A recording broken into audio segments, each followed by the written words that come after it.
for Derry.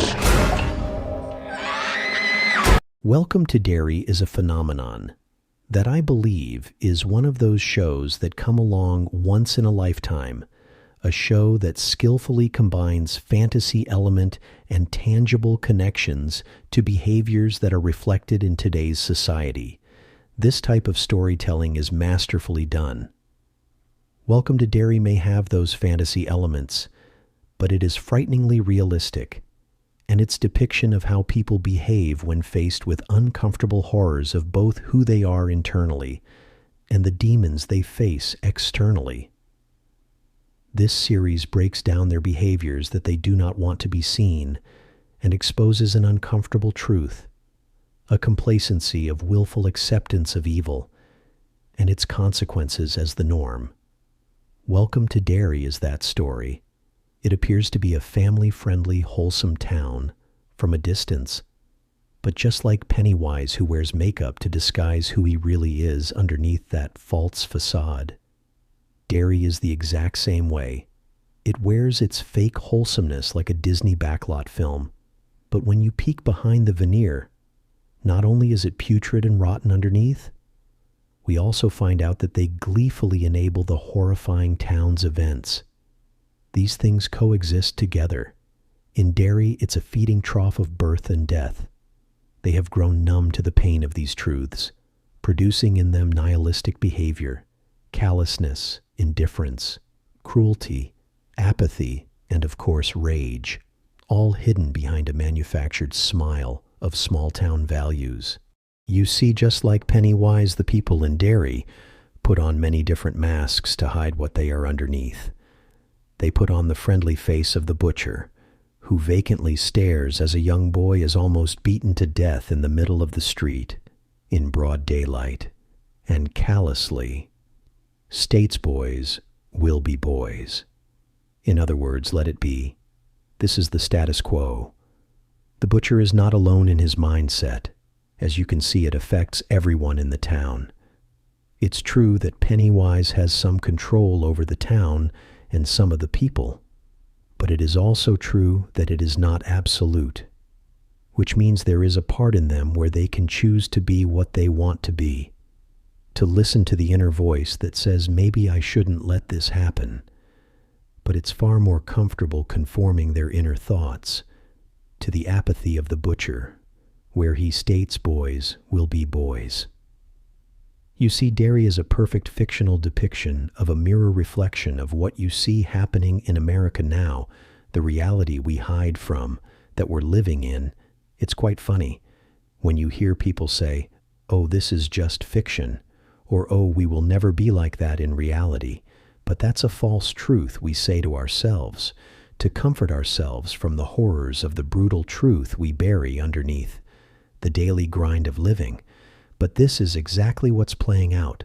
We'll look at this particular show about Derry, and we'll say to ourselves, I will never let children be destroyed like this in monstrous ways. But that's exactly what's happening every day in every corner of America. Shall we expose the horrifying truth of what's really happening to children? For example, the average child literally sees about 12,000 violent acts on TV annually, which is roughly 33 violent acts per day. Studies support a significant majority of most children experience some form of violence, whether physical or verbal, psychological, during their lifetime. The next level is, how many children are dismembered or blown apart in fruitless wars? The UN Secretary-General's 2025 Annual Report on Children and Armed Conflict, covering the year 2024, verified 41,763 grave violations against children, the highest number ever recorded. The verified incidents of killing and maiming alone affected 11,967 children in 2024 across all conflicts. Here's a hard truth. It is estimated that in the fictional works of Stephen King's book, across centuries, thousands of people, many of them children, are estimated to have died in Derry due to Pennywise's influence and direct actions. But as you can see from the UN, just in 1 year alone, the number of children who are killed or maimed is over 50,000. In 1 year, record-breaking, not from a fictional clown, but from another human. You see, bullying isn't just something that happens with overt telltale signs.